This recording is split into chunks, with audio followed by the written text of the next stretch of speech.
Hi, everyone. The Business Ethics Leadership Alliance has questions and we have answers. I'm your host, Bill Coffin. Welcome to our special episode, The Best of BELA Asks.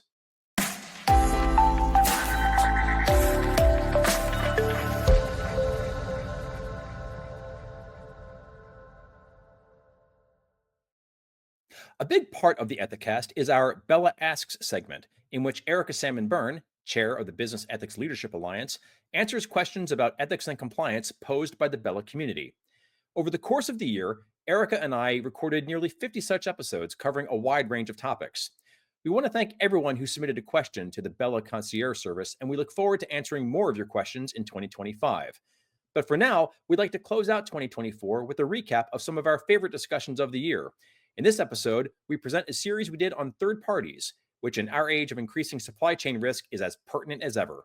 Enjoy. As long-term members of the Business Ethics Leadership Alliance know, we've been collecting data on third-party diligence practices for many years now.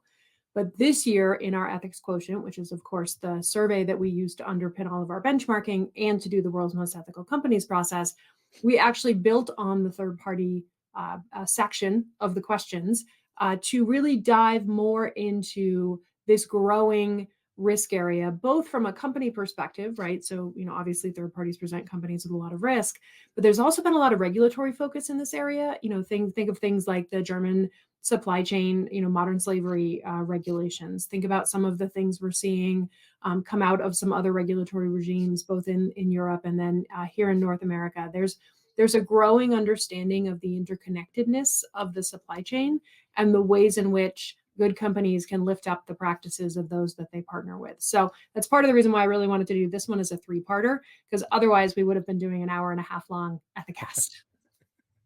Not the worst thing in the world, though. Not the worst thing in the world, but we might have lost our audience along the way. So to your question, which is sort of that first stage, what I would call the pre-contract, early identification stage of a supply chain relationship. And to be clear, when I say supply chain relationship, I mean any part of the supply chain. And particularly for a lot of the organizations out there listening to this, you may very well be on both ends of this process. You may be a supplier to somebody who is asking you these questions, and then you may also have suppliers of whom you are asking these questions. So really thinking through what are the indications that a particular supplier is presenting me with risk? And what are the questions that I can get my arms around to make sure that I understand what that risk profile looks like? So we just recently launched our World's Most Ethical Companies honoree group for 2024. So I'm going to give a sneak peek into some data in today's Ethicast on what we're seeing WME honorees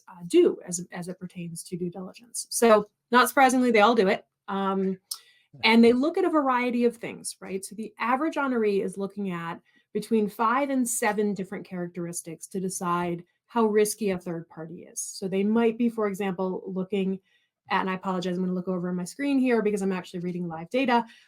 They might be looking at things like financial stability, right? How financially stable is this particular supplier? Is this somebody that I can work with for a long time? They might be looking at who did I learn about this supplier from, right? Is this somebody who's being referred to me by a trusted partner of mine already? Or is this somebody that a government official, for example, is suggesting that I might want to work with? That's going to give me a different sense of how risky this particular third party might be, and accordingly, what level of due diligence I might want to potentially do on this third party. 98% of honorees are looking at geography. Where is this third party located? Where might I be working with them? 90% of them are looking at the industry the third party is in. So some industries are going to be riskier than others. 88% of them are going to be looking at the value of the contract involved. So they'll have dollar thresholds, right? And then 87% of them ask questions of their internal business partners around the criticality of this particular supplier to a project, right? Is this a irreplaceable supplier, in which case you're going to do more diligence than you might otherwise do because you really want to make sure you're selecting the right partner. So those are just a couple of things to think about. It all, Bill, you and I talk about risk on almost every one of these Ethicasts, right? It all goes back to risk. How risky is this third party? What questions can I ask my people about them to get a sense of that risk? And then that's going to tell me how much deeper I need to dive to make sure I'm really comfortable using this particular supplier. So the most important question to ask is, first off, where do I fit in the process, right? Because you may be just one department at your company that is thinking about supplier due diligence. You may be, one of 12. You might be one of 15. Depends on how big your organization is and what this particular supplier might be doing. So think of where you fit in the process, and then think of how you can make it as streamlined as possible to make sure you're getting the information you need. So before you set pen to paper on a questionnaire, the first thing you need to think through is, okay, who's in charge of hiring this supplier? What do I know about that particular part of my business? How much faith can I have in the answers that my internal business partners are giving me compared to what I'm going to get from this particular supplier? Do I have a process to get information from my internal business partners, right? The best processes we see, and this is something that we see a lot of companies doing, is it's a bifurcated process. There's information you're going to get from your internal business partner. Why do you want to use this third party? What are they going to do for you? Where are they going to do it? How did you find them? Those kinds of things. And then you'll obviously ask questions about your supply chain partner, or from your supply chain partner as well, rather. So understanding where you fit in the process is the first piece. Making sure that you are setting in place a process that both your internal business partner and the supplier can follow. One of the things that we always look at when we're thinking about that, like, ease of following it piece, is we look at the way in which a company engages with their third parties. So one of the things, for example, that we saw in this year's World's Most Ethical Companies honoree class that I wanted to share with the group here is thinking about supplier diversity and using as a proxy rather for supplier diversity the extent to which a company has translated their supplier code of conduct, right? So first, do you have one? And secondly, have you made it easy for your suppliers around the world to read it? So I'm going to look over my screen here again because I'm giving live data here, Bill. But 35% of this year's World's Most Ethical Companies honorees translate their code of conduct, their third-party code, for all third parties, right? All the languages their third parties might speak. 35% of them translate it into at least some of the languages that their third parties might speak. So that's 70% of the honoree class do some level of translating. That's a proxy indicator of how seriously they take their responsibility to communicate effectively with their third parties around the globe. And it is a piece of the puzzle to think about of what goes into that third party process, that diligence process, right? What kinds of questions do I want to be asking? Well, one of the first ones is, what do you need to know to be able to do business by my rules? How capable are you of doing business by my rules? Do you have the processes in place that your people can even understand what it is that I need you to do and how it is that I need you to do it? Do you have training, right? Do you have your own policies? What subcontractors might you use on this product or project rather? Is anything going downstream from the relationship I have with you to somebody else that could potentially get me in trouble? So really understanding the capability of the supplier to do business the way that you need them to do business when they are acting on your behalf, understanding that capability. And then, look, if that capability is not where you want it, doesn't mean you can't enter into the relationship. It just means you have to mitigate, right? You have to make your own tools and resources available to that particular third party to make sure that they're able to really do business the way that you need them to do business. Do you mind if I ask you a follow-up question? Never. So this is more of a qualitative question, really. It's not really something I think would be borne out by World's Most Ethical Companies data, but given your extensive experience and the breadth of your travels, I'm kind of curious to know. We talk about what are important questions to include in a third-party due diligence questionnaire. Have you ever come across questions that maybe companies are including in these questionnaires as more of a matter of longstanding orthodoxy? That this is a question we've always asked, and over time, the value of that question is perhaps diminished, and there might be better ways to get at that question, or maybe that question is just due to be retired. Yeah, it's a really good question, Bill, and it goes back a little bit to this idea of figuring out where you fit in the process.